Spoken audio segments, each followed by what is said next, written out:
Reselling Life. Good evening, everyone. Welcome to another episode of This Is Your Reselling Life. Tonight, myself and Jazzy have the privilege of interviewing another Adelaidian, Cara, ThriftyPixie1. So we'll bring her up on the screen and get chatting, shall we? Yes, please. Hello. Hey, Cara, how are you? Hi. Good. How are you going? Great. Thanks for coming along tonight. That's okay. So 29, you're obviously living in Adelaide, not too far from us, actually. So Like 15 minutes away. Would you like to tell everyone how you got started in the reselling game and what sort of kicked the ball off rolling for you? Yeah, sure. So we've chatted about this before. But when I was in high school, pretty much straight after, I got really into vintage jewelry, and I started buying massive lots, like 200 pieces of costume jewelry from America. This is when costume jewelry, like it's heavy stuff, and it was really popular like quite a few years ago. And I was buying it, and I was getting it shipped to Australia, and then I was piecing out the things that I liked. So I was keeping a lot of it, but then also I was selling it back on mostly Etsy, and then I started selling on eBay as well.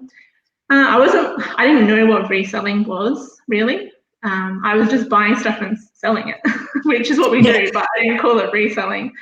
And then I guess I don't even know when the first time I walked into an op shop. My mum and dad never really shopped in op shops or anything like that, so I'm not even sure why. Like, I thought that going to an op shop was a good idea, but I did, and I would find clothes because I really like fashion, and I'll be like, oh, that doesn't fit me, but those are so expensive. I can sell those for maybe extra money, and I was only dabbling in it very lightly. Like, I was selling things for like 99 cents auctions, like back in the day.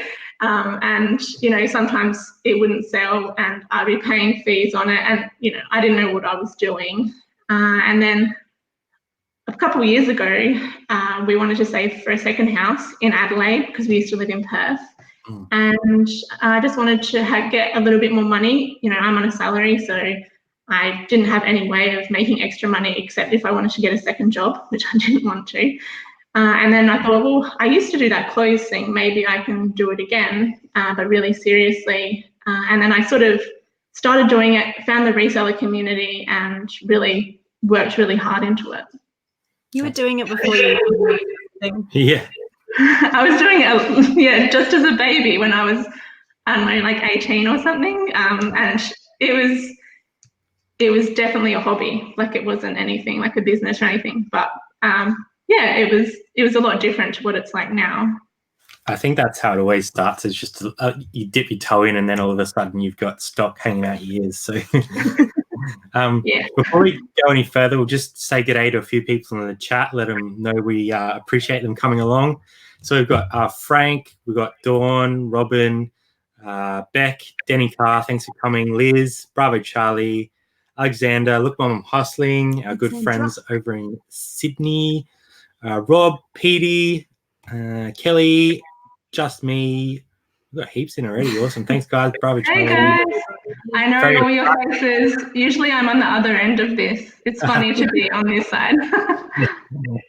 Damo, Zach, and my mum's in as well. And Mum. Hi, Mum. Hi, Mum. So thanks for everyone for coming along tonight.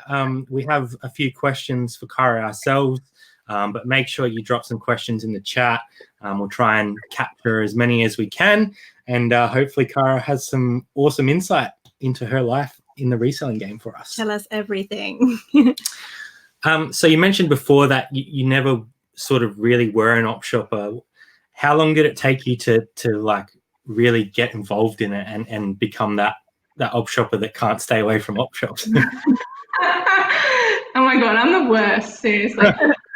Because I work at home, I can go out quite a bit. Not quite a bit, but like a little bit during my lunch break. I've got lots of shops near me, so, you know, I'll pop down the road. But I'd say probably, like, I was thinking about it today, because I don't know, I just think about the questions that you guys are going to ask. And I think really when I was in Perth, I really got into op shopping in Perth.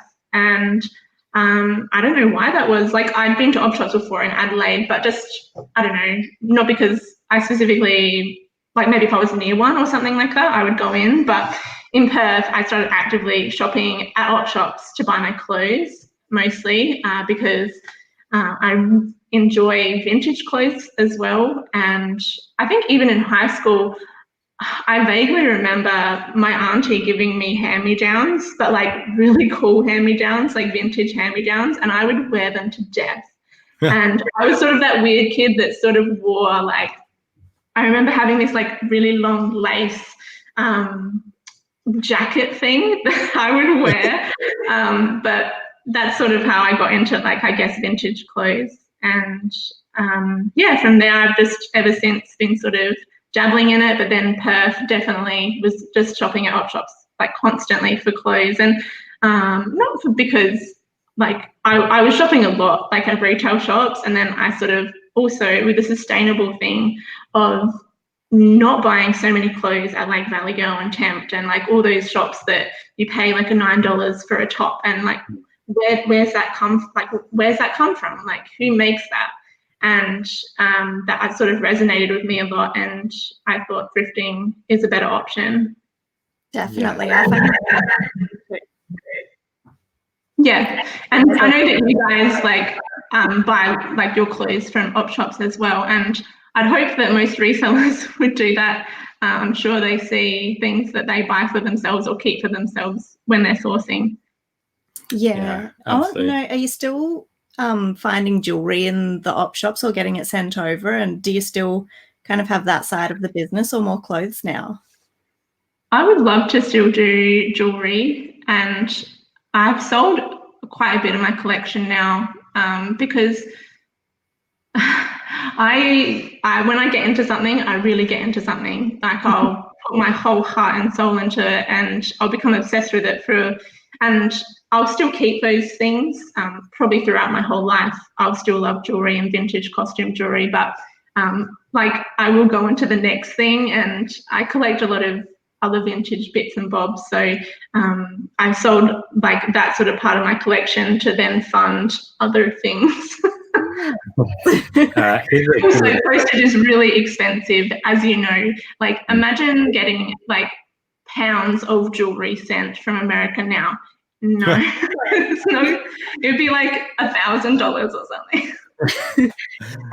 Here's a good question from Drew and Sarah. Cara, have you thought about making some YouTube videos? Would love to get more insights into women's bolo brands. Yeah. I can't say that it hasn't crossed my mind. Especially because, I'm sorry if you do hear my dogs barking. I have 4 of them here, so anyway, yes, it has crossed my mind. I have a lot on, as you guys do, and I really don't even know how you guys do it, Brad, especially with like editing, and I have no idea how to do it, and I know that I could learn, and yeah, it's just something that is probably hard to do at the moment, especially with work and sometimes fostering and eBay. It's funny that you asked that, Drew. I was going to film the other day on my phone. I was like, I want to make a YouTube video. And then my sister came along to op shops, and I was like, I don't want to be. I don't know, I felt like it would be easier if I was by myself and stuff. So I don't know, maybe. Well, we would definitely be your first sub, so get straight into that. Maybe you could coach me on how to edit and put it all together. We're amateurs. So. I don't know anything. Yeah. Maybe talk to Drew about that. He's he's really good. Very good. Your Insta stories are Insta famous, though. Yeah.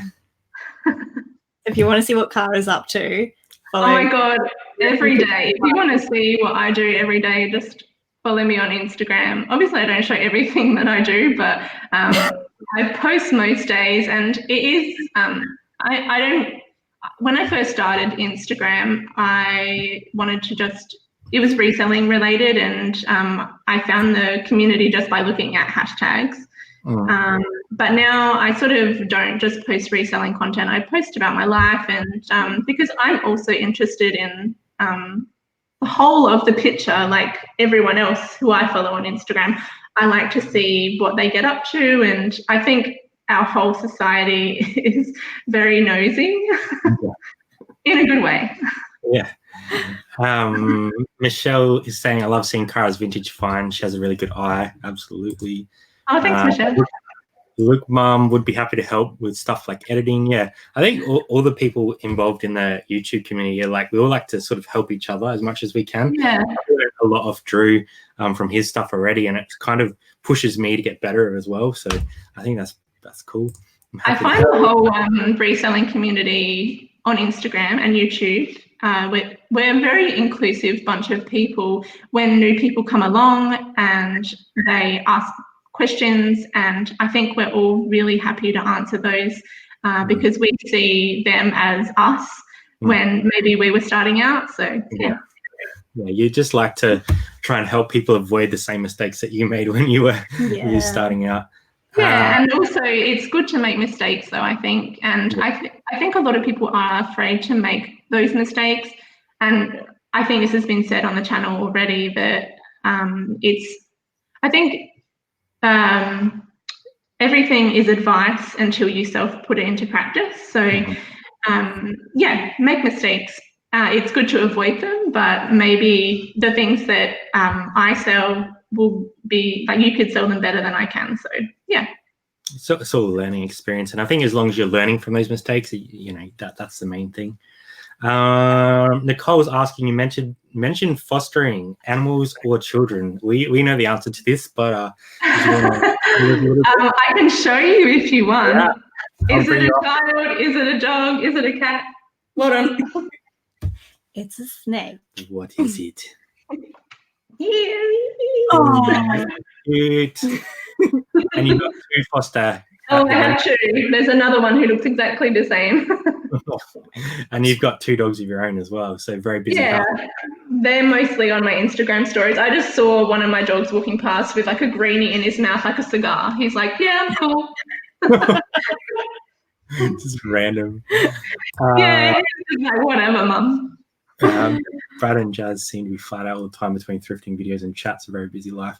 Yeah, I think YouTube definitely sort of takes up a lot of your time, but we've really enjoyed our time on YouTube. So yeah, I hope we just like to do it because and I love your content, and I myself, and I've probably said it to like quite a few people in the Aussie reselling YouTube community, that we need more YouTubers who are Aussie and in different categories, because I think that there's gaps in the market for someone, and there's not someone who does like a lot of vintage stuff, or maybe that more of the women's side of things. I would love to see that, because I think people like seeing content that they can relate to. Yeah, I think you could describe yourself in a nutshell. So what's that someone who does vintage and women? Yeah, imagine that. Well, yeah, but I like watching other people do that stuff too, and if I can see something that someone else has sold, or what they're looking at op shops, then I can apply that to when I go out as well. Yeah, maybe those people come out of the woodwork now. If you're silently watching and that's you, yeah, do it.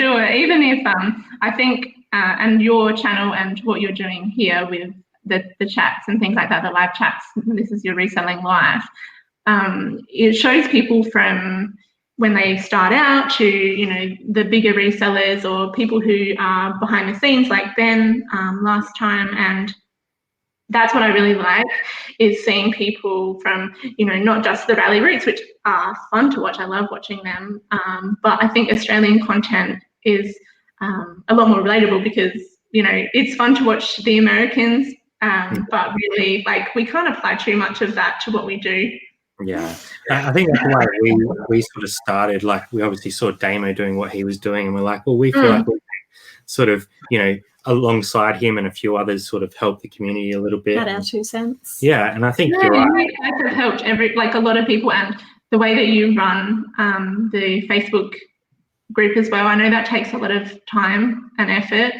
So I think you have brought a lot to the community. Yeah, Cara. we're lucky that the Facebook group has a few admins there, so it definitely helps us out. I know it's like 700 people or something now. Is that? It's getting pretty big. It's huge. Look, Mum's asking, what are your first impressions of Depop? How are you finding it from a seller or buyer perspective? I love looking on Depop. It is very, it's for the young people, the youngins. 29, I still can sort of relate. I think it would be hard for someone who's in like a higher age bracket to relate to what's selling. Like some of the stuff I bought the other day, I could see that people would be like, why did you buy that to sell? But then if you went on Depop, and I think you have to really understand it. It's hard to understand like these kids wanting to dress like from the 2000s. But they do, and like it's so trendy, and I appreciate, and I think being a fashion reseller, especially in the women's category, you have to appreciate different kinds of fashion. You can't just you can, but I appreciate all fashion. Like I don't not like it, or maybe I wouldn't wear it, but I really appreciate someone who wears totally random stuff, someone who wears modest stuff, someone who wears next to nothing. Like it's all very cool in the end, and I really like how everyone has their own style, and I think that really applies to Depop. As a seller, I've sold nothing yet. I've actually got quite a few people following me, and I think you really do you 100% I think have to at least add a couple modeling pictures in there and have like a really cohesive aesthetic. And it's like Instagram kind of. People like following people who have like, pretty pictures, and it's the same as Depop. Yeah, absolutely. We've gone very light on it at this stage, but we're hoping to. I don't think for you guys especially, it may not be worth putting a lot of effort into it, because you're time poor, I guess. And it's like eBay. It's going to take a little bit longer to learn the platform, and even I probably won't sell very much on there. And I think at the moment it's just like my second side hustle, that I'm probably not going to put heaps of effort into, but I might chuck up like one thing a day or something like that. Hey guys, odd question, but were you guys shopping at Odinga the other day? We haven't been to Odinga for a while. Have you been to Odinga down that way at all, Cara? Yeah, actually, we when we were really young, we used to holiday there at the caravan park. I'm not sure exactly what the road is, but I don't even know if it's still there. But we used to go there every single year. Yeah. We haven't been down that way for ages, so we should do an Odinga op shop trip. Be like up there, would there? Sinister's in. Thanks for coming along. Retros are in as well. Hey guys. We're behind again, as usual. We'll try and catch up a little bit. Sorry, I'll stop talking so much. This actually plays into my next question. So what are your goals, Cara? Like, are you sort of hoping that one day it's going to become a full-time income for yourself? Are you always going to use it as a side hustle? What are your reselling goals? So I'm pretty lucky because I get to work at home. So I work in recruitment, and I used to work in Perth. Obviously, when we lived there, I still work for the same company. So when I moved over here, they asked me, we'll move back here. They asked if I would stay on as like a casual employee for a little while, just because I had certain knowledge that if they lost me, they'd be sort of scrambling a little bit. But it ended up, I just went back full time, and there's just certain things that I can't do in my job that I would have done before. But that enables me to really, like, I'm home, so I can, if I want to do some photographs in my lunch hour, I can. It's really flexible. My boss is really good. So at the moment, it is a side hustle. It's a big part of my life, though. Like, I think about it all the time, and as you guys would as well. What my goal is, and I guess one of what you asked Ben on the last chat, the wildest dreams. What's your wildest dream? What's your wildest dreams? I really want to be able to have, I don't want to be making heaps of money from it. I would like to have more of a work-life balance where I could maybe, my partner is, my husband is FIFO. So when he comes back, I can spend some more time with him. If I was to go full-time on eBay, like if he came back, like I could smash out 2 weeks of work while he's away. And then when he's back, I could just sort of be doing little bits and pieces. Maybe we could go on holidays when he's back and things like that, travel. I would love to do something like that. And just be present with him. Yeah. Yeah, because when he's back, like he's here, but I'm like, shush, I'm trying to work. Or he's playing, he usually, we try to sit together. He plays like PlayStation and I'm just working on my computer. But, I'm not all there. I'm working. So it would be amazing to have that freedom, I guess, to, it's hard because you've got to feed the beast. But if you are consistent and are able to maybe schedule some listings, things like that, like you could make it work. And I think that would be, I think that's what eBay does, is it enables you to do those things. And I hopefully one day would be doing that. At the moment, I'm nowhere near that. And I'm a pretty practical person and I would want to be at like a much higher level than I am now. And being more consistent, it's sort of hard for me to be consistent because I'm working and, I've got my dogs and I've got fosters and, when my husband's home, like, it's just a bit all over the place. But if I really put my mind to it, and I don't want to make it my job either. And I think that's what a lot of people do when they first start reselling is, make it a business, but then don't make it so much that you hate it, like that you hate doing it, because then, it's work again. And I want to love selling on eBay because I still, when I get an offer, like I still get excited and, even if it's like $20, I'm like, yeah, that's cool. We have run into yourself and your lovely husband out in the op shops, and it seems like he might have an eye for some cool stuff as well. Yeah, I don't even know if he ever entered an op shop before he met me. Not that like I was doing a lot of op shopping when we first met, but he is so good. I'm a bit, like I said before, like I'll just go full crazy into whatever I'm doing. And he doesn't care. He just goes with the flow and, isn't like, why is our spare room full of clothes and why is the biggest spare room full of toys and vintage stuff? He doesn't mind and he's very good at it now. Not so much of the clothes. I'm still trying to get him to see the brands. Like he'll pull out a brand. He's like, this good. I'm like, that's from Big W, man. But he brings something different to the table because he enjoys sport and things like that. And the other day, he found those, I think we talked about the racket bag, sorry. And those were going to go for crazy money. Not that I've listed them yet, but I will. That sort of stuff, like I don't bypass it, but maybe I just don't think about it as much as he does.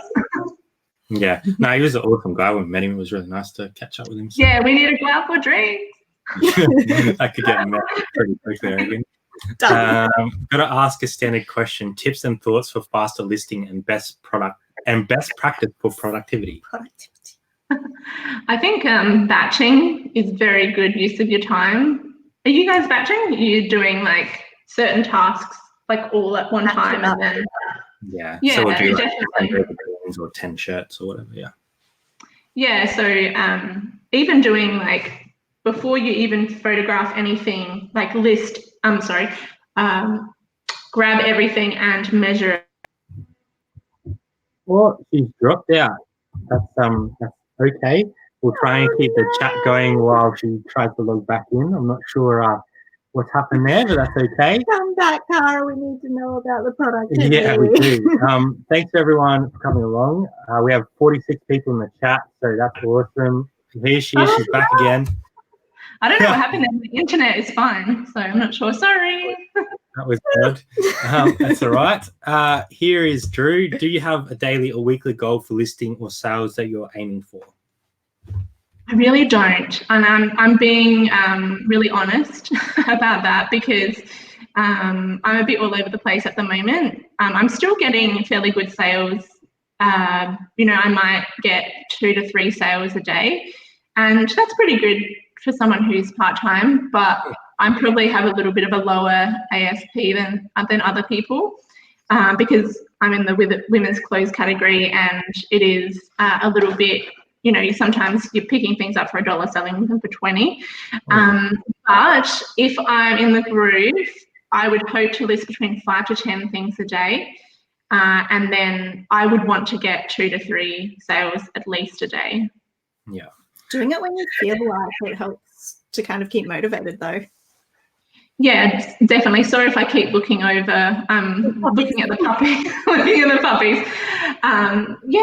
It makes me feel like it's not a job because I already have a job, and I don't want to make it feel like it's stressing me out or anything like that. So, and I like to say to people that you don't have to go full crazy with it at first. Definitely put a lot of effort into it, but list 1 to 2 things a day and just see how you go. Yeah, I think you just got to do what works for you and not compare yourself to anybody else, because a lot of people do compare themselves to, and that's the thing with Instagram, unfortunately. And I stopped posting my numbers like a long time ago because I don't think it's relevant. And it also, I don't know, it just makes people feel bad. Yeah. Sometimes, not everyone, but, and it's nice to see people doing well, but then some people find that difficult to deal with. And not to say that I'm making huge money or anything, or someone else is making huge money, but it's, breeds that. Yeah, it breeds like jealousy, and I don't ever want to make someone feel bad because maybe I'm selling a couple more items than them or something like that. So it's nice to take advice from everyone, but don't compare yourself to them. I think we sort of, I agree with what you're saying. We kind of look at it like we're trying to show others what is possible. So it's like, if we post our numbers, it's not because we think they're good numbers and we feel bad. It's like, we kind of want to help people realize that you can do as much as you want on eBay. Like it's up to you where you go. So that's yours are good numbers. People doing way more than we are. You're a good number. I know. And I don't mean to say that people shouldn't post their numbers. I just decided not to do it. Personal, yeah. It's interesting. Go ahead. What's your best flip from Damo? What's my best flip? As in like money-wise or like fun-wise, I guess? What did you enjoy? I love flipping weird stuff, like just stuff that you wouldn't think that sells. So I'll do money-wise. My best flip was a Doom game.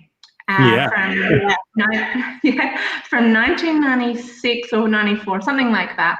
And I picked that up for $20 and I sold it for $500. And pretty quickly as well, I decided to auction it because it was a very rare big box PC game, and a lot of them were on for buy it now prices at like $1,000, over $1,000. And when I found it, when I got in the car, because I had to make a quick decision when I bought it, and I just bought it. I was like, $20. I know that it's worth more than $20. I remember Doom, 90s kid. Sure. And when I got in the car, I comped it, and there was like someone had sold one for like $750, and I was like, you had that moment. Am I comping this right? And it was, as Mitchell or Erin was saying, it was very good condition. It was like one of the best on eBay. And I was like, I don't care, I just want a quick flip. And then I auctioned it and it went for $500 in like 10 days. So that was really fun. And I've sold weird stuff. So probably the weirdest stuff I've ever sold. I sold a vintage toothbrush, which was in its packet from like the 70s. I think it was the 70s or 80s. And it actually went to a production company. That's cool. Yeah, and I sold a coat hanger that I got for free for $30. What? It was a P&O coat hanger. It was vintage. There we go. So weird. So Frank actually sent me this question on Instagram, so we better make sure we answer this one. What other niches are you looking to expand into the future? Niches. I love the word niche. I know a lot of people don't like that word. That's hard to think about. I don't know. I was just talking to you guys about jeans. I do want to learn. I know a bit about jeans because I'm in fashion, like the fashion category, but I don't find them a lot. So I probably want to actively keep looking for jeans. But also, I love toys. And it's just hard because I hardly ever find good toys in the op shops. That's something I really enjoy. But at the moment, I don't really have something that I'm going to expand into yet. I think it's what you do and you're doing it well. Yeah, I think it's just that natural progression over time. You start picking up new things and you just kind of grow and grow. You realise that vintage toothbrushes are a thing. Yeah, I know, right? And apparently vintage diapers. Yeah, I want to expand more into the weird category. And conversely, what is your worst buy that you've had? Like one thing that you regret buying? I should have thought about this. I actually didn't think about it. I don't think I have not ever lost any money, I think, on something. I have from my postage when I first started, especially in hard goods. So I sell vintage, as you guys know, so like ceramics, glass and stuff. And postage, I suppose, can be confusing with like the cubing and stuff. And I've lost money doing that. But I don't think I've bought something that, like a fashion item that was just, why did I buy that? I get really how you get socially excited? I get thrift excited. Yeah. And I'm just buying stuff. And I'm like, why did I buy? Oh, actually, I bought, this is so silly. At my favorite honey hole, which we were just talking about before, I randomly, someone obviously had donated their pretty much their whole closet of Millers. And I was like, oh, these are pretty, like I could bulk sell them all together. So I bought all these Millers tops. And I literally never listed them and gave them their option. Yeah, that's one brand that we wouldn't go deep into. I wouldn't have thought. Yeah. But we all learn from those mistakes. Totally. I've definitely, and it's very hard for me to bypass something that I think is really nice, like it has a nice pattern, or something that is new with tags, because I do see stuff that, especially women's stuff, new with tag stuff, like Valley Girl. I was picking that up a long time ago. Like I was picking up Valley Girl, which it just wasn't worth it, and I know that now. But I wouldn't have known that if I wasn't buying it, and I just bypass it, even if it's got the tags. I'm like, death pile. I don't think of it as a death pile, because I know, like now, especially because I'm pretty good at picking what's going to sell. And I know, and sometimes, even though I do go out shopping a lot, sometimes I don't have time to go, and I have stuff there that's ready. And I think that everyone should do that, is have some some stuff there that maybe if you're in a bind, and you need some clothes to list or some bits and pieces, you've got them there, and it just will keep feeding the beast. It's a money pile, not a death pile. Yeah. What's with all the French words? Sound like a Miller's challenge. That will be a challenge. I feel your Miller's challenge. Apart from Miller's, what other brands do you avoid that don't sell for you? Definitely like the lower, not all lower end brands. But yeah. Oh, Super. I did pick up that Super dress the other day. That was very odd. That's for Depop though. Yeah. I think avoiding the lower end brands that are not going to make you very much money, and the fast fashion stuff, because I like the quality of something, and that's helped me a lot with my sourcing of vintage items, is that if you can feel something that's quality, then it's maybe worth your time, like even if it doesn't have a brand or something like that. So definitely avoid fast fashion. And this as well, like although I'm preaching it, you're asking for advice, some things, there's a rule, but you can always break the rule. And I do break the rules. So even though I'm saying it, in most of the time, I will avoid fast fashion, tempt, like I said, Valley Girl, all that sort of stuff. It's just not very nice. And people aren't actively looking for it. And also it's pretty saturated, the market, like, people just selling their stuff. So yeah, just be those unique pieces that you sort of pick up if it's outside. Someone search for pineapples. They don't care about the brand. They just want something cute, like cactus print or something like that. That will definitely sell. Yeah. Damn lows to hell for always trolling looking like vintage. And Rivers, I think we've talked about this. Yeah. Rivers always looks good quality, and I'm like, it's Rivers. Yeah, it's so annoying. It gets me every time. 50 viewers, thanks guys. Thanks for coming along. That's awesome. We really love the everyone in the chat engaging with the conversation. Hey guys, we all appreciate your effort and adding value to the reselling community. I'm 52 and I've learned so much from these events, vlogs, etc. Very cool. Yeah, that's awesome. And I think everyone brings something different, which is why we like doing these things, because we know a very like small market, and bringing someone like yourself along that expands that horizon is really cool.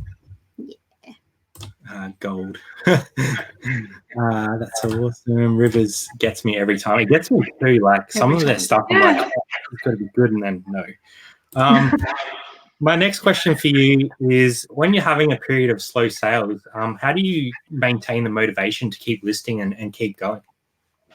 That's something I find really hard. And I think that maybe for a couple of days, I'll sort of be like kind of depressed about it. And I think I said this to you the other day when I was like, I wasn't getting any sales, so I just stopped listing. Don't do that. No. I think I get over it, and I just keep going. And I finding some really good items to sell makes me really want to put them up and get them sold. So finding the best of my death pile and doing that. And I really I think a lot of people dislike the photography process, and people outsource it and they don't like doing it. But I really enjoy photographing clothes, especially vintage stuff. I really like capturing that. And I was actually looking through my eBay before just to look at like what I've been selling if we were going to talk about that sort of stuff. And a lot of my sales are vintage, like vintage clothes, and trendy stuff is something that I'm on the lookout for now. So, 90s is trendy, and I've sold so many 90s dresses lately and things like that. So finding those things and listing things that you love is definitely something that will get you excited to just keep listing and not being sad that you're not getting any sales. Yeah, sometimes it does drag you down. I think that for us, you've got to kind of understand why that's happening, and if you can do that, then you can kind of work through it. So Yeah. Yeah, definitely. They has said hello, Cara. Hello. Thanks for coming. Yeah, Cara, what is your sell-through rate? I actually don't know. I haven't looked at that for a long time. I do like looking at stats. It's just probably something that I haven't looked at for a while. As I said, like I've taken a lot of listings off lately, actually. So I probably got 460 items. I was up above 500. I think I was at like 530. Yeah. And then I'm usually selling between 2 to 3 things a day, and then on the weekends I usually sell like quite a bit more. My weekends are when people are shopping, as you know. So like last weekend I sold 10 things, and which is, I think, is pretty good for us. Like, it's my side hustle, so yeah, whatever that sell-through rate is. And I think sometimes it's in Australia, being such a small market, sell-through rate is probably not as accurate as big markets. Like, you can't focus on it as much, I suppose. Do you do anything different to prepare for Q4? No, not really. I feel like I don't find the things that I should be finding for Q4, and I'm probably focusing more on vintage stuff.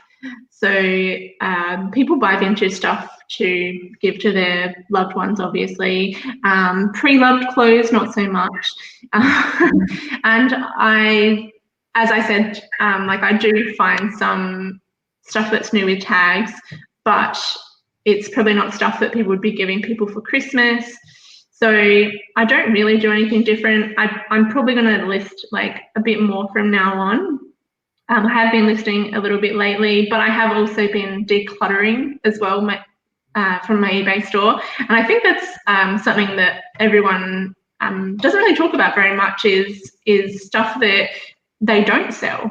What do they do with it? You know, I'm actually probably going to be holding like this little sale on my Instagram, and it's stuff that I'm going to put, I will put it back on my eBay store, but if I can get rid of it at like, to my followers, then I'm going to do that instead, because I don't want to rephotograph it, and if someone else can make some money off of it, I'm happy with that. And because I source fairly low, you guys have like a higher price that you guys pay, and but you guys find a lot of different stuff than I do. So you know, I'm looking at between $1 and $5 for my items, so I barely lose out. But yeah, Q4, not really. I'm just going to list a little bit more. Business as usual. Business as usual. At the beginning, how did you keep going until you got some sales under your belt and some feedback? My eBay store is really old. It's from like 2007, I think. So I already had feedback for buying stuff, because I like online shopping, and I think you need to support your platform that you're on. You know, if you sell on eBay, buy on eBay as well, because it's also good to, going off on a tangent, is see how other people sell, and what their customer experience is. Is it better than what I do? You know, is it worse than what I do? But I think also supporting eBay, as much as they annoy us and things like that, you need to support your platform. But sales-wise, I was listing quite a bit. So I had a goal of getting up to a certain amount of listings, and I think that being consistent is good. So if you are just starting out with the feedback side of things, just buy a few things, like I just said. You know, go ahead and, you know, whatever category you're in, maybe if you enjoy that category, like buying as well, go off and, you know, buy a dress or something like that, and see how other people do it. You know, do they put it in a bag? Do they tissue wrap it? Do they include a business card? And I think that buying that way as well inspired me to do some things that maybe I wasn't doing before. That's really good. I'm curious if you've ever bought something because you buy vintage. Have you ever done alterations or bought a project? Yeah, I follow, because I watch a lot of YouTube, and a lot of people call them thrift flips. So they buy something and they alter it.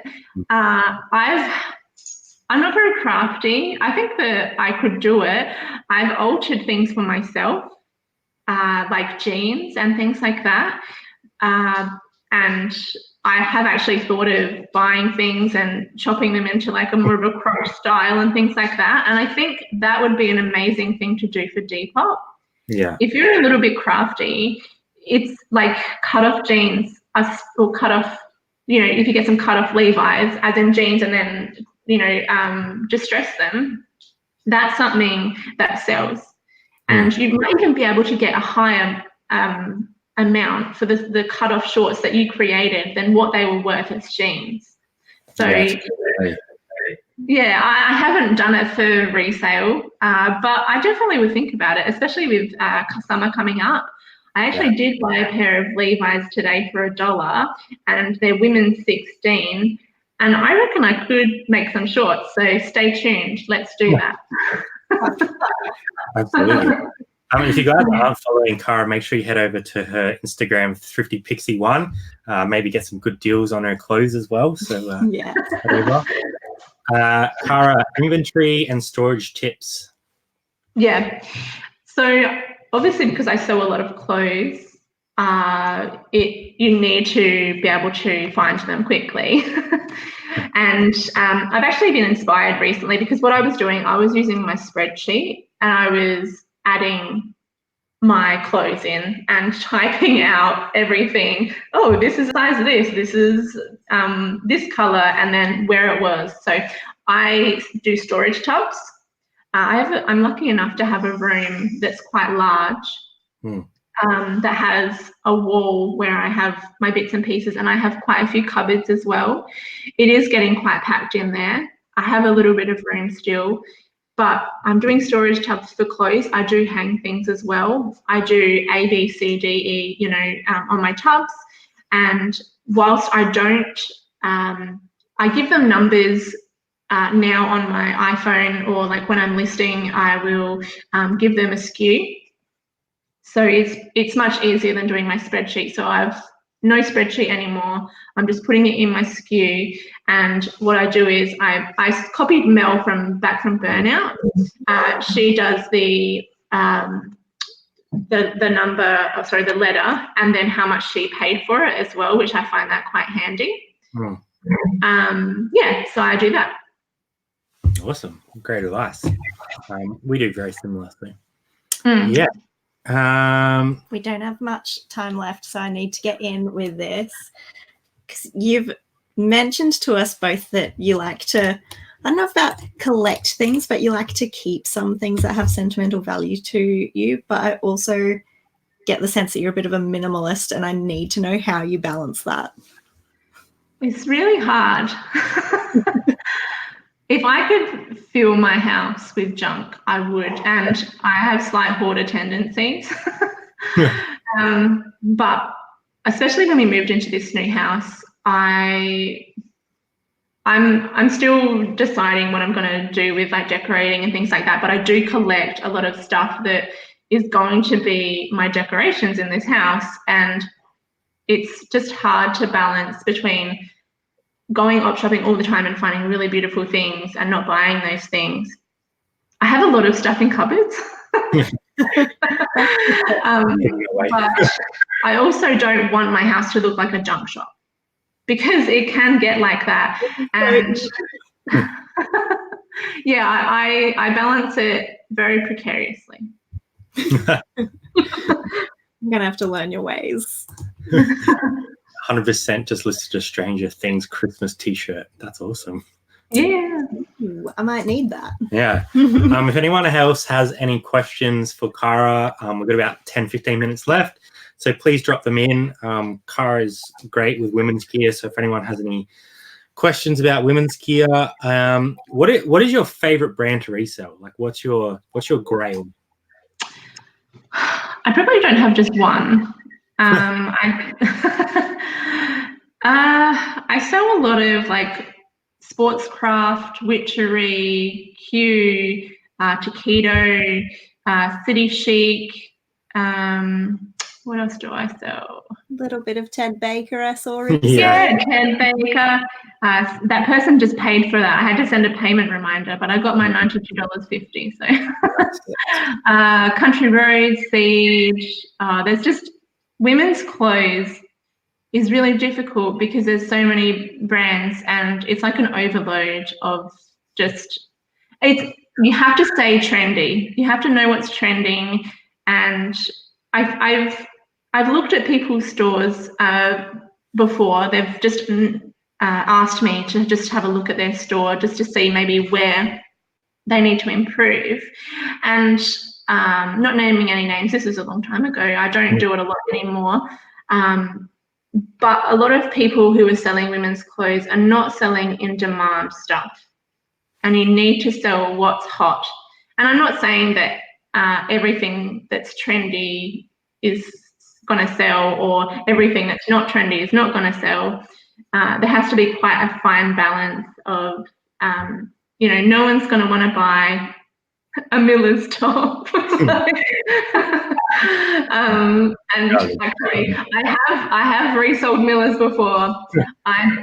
The only piece of Miller's I ever sold, and it was a really good sale. I got it for 50 cents, and I sold it for $30. It was like a jumper, so I was pretty proud of that. All the rules can be broken. You just need to know not everything is set in stone. I think that, like I said before, you've got to make your own mistakes and pick up the things that maybe you think are nice and go with your gut, because if you're like back and forwards with something, just put it back on the rack. You don't want it, just leave it. But if you get a feeling that maybe it's good, just if it's reasonably priced, just take it home. Absolutely. Who do you follow on YouTube? I follow so many people on YouTube. I'm obsessed with YouTube. I think I don't ever watch normal TV anymore. Like, I watch Netflix and then YouTube. Obviously you guys. I follow Retros. Who else do I follow? Rally Roots, but I also follow a lot of people that maybe you guys don't follow, like Lavender Clothesline. She's an American reseller she's amazing. She's so cool. And I like watching bin picking videos, like over in the US. Like, I watch Zach's videos. I actually have a list here of who I follow. I follow like Look Mom, obviously, Drew and Sarah. Who else have I got? I've got Crazy Lamp Lady. If you guys don't follow her, she's so cool. She's American. The other day, actually. Yeah, like her item, it's a bit different to what she does because she has a massive following, and her following buy her items, so it's a little bit different. Empty Hanger, she does Poshmark stuff, and she is very trendy. So even though not everything applies in Australia, I think her content about what's trending does apply. So if you're in the women's category, you should go follow her. She's really cool. The Recycled Life, they do a lot of picking stuff. They also resell, but have you been watching them? You told me. Yeah, they're really fun. And I follow Mel from Burnout. Like, I try to follow as many, like all the Australian resellers, because I like to support them. But I also like enjoy other content as well. Yeah, I think that's the same with us. We've got like, all the Aussies, and then we sort of pick and choose outside of that who we get the most info out of. So. You mentioned once to me that you're also part of like the budgeting community. Do you find that the two kind of mesh well? Yeah, we've talked about this a little bit, and I think that a lot of the budgeting community on Instagram, they resell. And they resell on a small scale to meet their budgeting goals or, their savings goals, and to pull them out of their debt a little bit more. And I think a lot of people do that. That's what reselling to the core is really about, is earning a bit of extra cash. And, we all have big dreams that maybe one day we could go full time. But, when I was doing it at first, I was saving because I wanted to put more money towards the house that we're in, and we're in it. And a lot of the money that I put into this house is from reselling. And I don't put everything back into my inventory. I do use it to do things around the house or pay my bills, and that's what it's all about. So I definitely think that the budgeting community meshes completely with reselling. Absolutely. It's great to have that extra income to help with those expenses. We've got Thrift.me asking Frank, so if 90s was / is a trend, what do you think the next trend will be? Oh, that is so hard. The era, I don't even know what it could be, because it seems like it was, the 90s was trending, and then as the younger generation got older, then the Y2K stuff started trending, which blows my mind, because Y2K 2000s fashion is like ugly but kind of cool at the same time. Like I as I said, I appreciate it, but some of it is just weird. Not your style. I think the trends go a lot on like the color of the year and things like that. So there was Millennium Purple was a trending thing recently, and so is it the Pantone color of the year? I think that's what it is. A lot of the time I will look at what that is, and then I will apply my sourcing habits around that color, and anything, and animals as well, and prints and things like that is something to really look out for. Owls were massive ages ago, and then like it was alpacas and random stuff like that, and definitely applying that sort of stuff to my sourcing has helped me sell a lot of things. As for like what's next, I couldn't say. I really couldn't. Yeah, I don't think until it hits, and then it's like a mad rush to try and get on it. I really want you to have a wild guess, and then if it comes true, we'll be like, you heard it here first. I think Drew's trying to hook you up with some merch, so he was asking what size t-shirt do you wear? It was so funny the other night. They were, I was trying to win something, and I was doing so badly. And I was like, did I win? And they were like, nah. And then Drew messaged me. He's like, oh, we can send you something. I'm like, oh my God, dude, like you have so many postage costs. Like they gave out like 5 things. So message me again, Drew, and we'll work something out. There's another good channel, Primetime Treasure Hunter. That's cool. Oh, I haven't heard of them. Big group over in America that he runs. So cool. Pretty cool. You shouldn't ask a lady her shirt size, Drew. Yeah, let's not talk about that on here. I'm sending her a t-shirt. It was all in good intention, I'm sure. Yeah, it would be even weirder if he asked like my bra size or something. Look him up on hustling bra merch. Not sure that get much exposure with that one, but I'll recommend it to him and we'll see what happens. Oh, I'm dying. Mel's saying, glad the SKU system works for you, Cara. Yeah, that was a great little tip. We all got some tips as well. I don't know why. I think it's funny how you think information is totally irrelevant, like that you think that the stuff that people would know. But and I've been doing this for a couple of years, and I just never thought of doing that, which is so weird. I don't know why I had never thought of it, but thanks, Mel. Yeah, everyone has different like light bulb moments, and those little things can change your whole perspective. And it saves me so much time, because it stresses me out filling out that spreadsheet, and it takes me a long time, and I didn't want to do it anymore. And I think I've started it because I had seen other people doing it. So there's that thing again where maybe not everyone's advice is, good. Yeah. just got to try it and then keep what works for you. We did it very early on to try and understand our profit margins, but once you get to a certain level, it's impossible to maintain unless you have an automated system. So even me now selling, you know, however many things a month, it's a lot. It's a lot to keep on top of, and buying it as well, because you need to you know, put your inventory in the system. And, you know, I do buy quite a bit of clothes and it's just quite monotonous. So yeah. Coming home and then doing that. Moose is a good vintage channel. I follow Paper and Moose. Yeah. To check that out.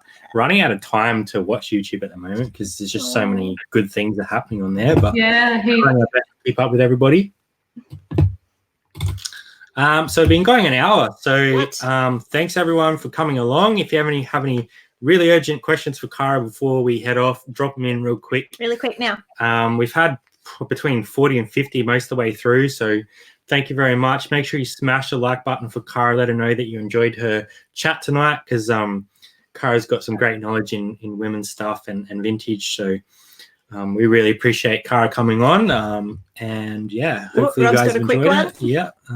Keep trying till it works. Do you promote listings? So we all know the debacle of the promoted listings 2019. It's if you've been in the reselling community for a while, it's funny how these sort of things come about, and there's like a massive uproar about it, and it's quite funny. Like, and then everyone talks about it. Like, remember that time in 2019? I have stopped promoting my listings only because I'm doing my own testing.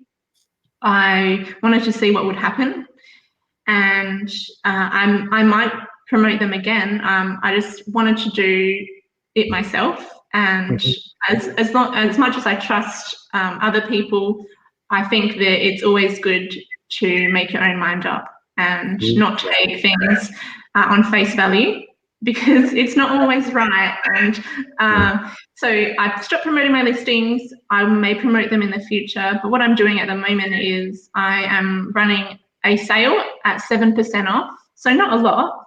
But I think because of that, my listings do rank higher.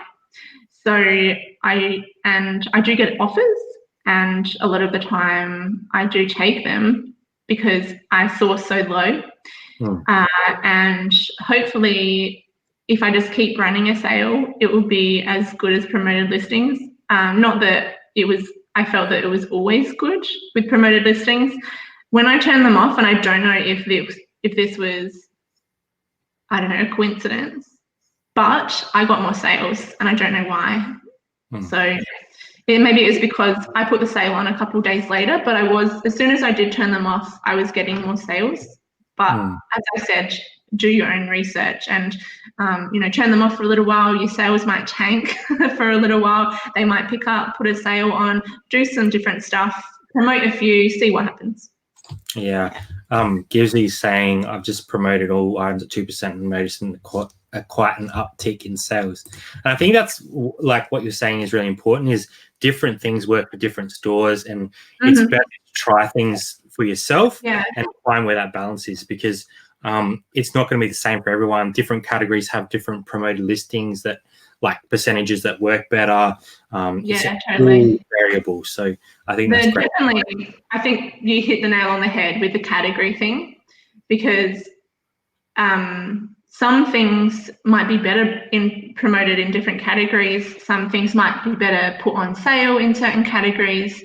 So maybe I'm getting more, and I've mostly been selling women's clothes in the last week or so. So maybe because I've had a sale in the women's category, that's why my sales are better. So definitely doing your own testing is good.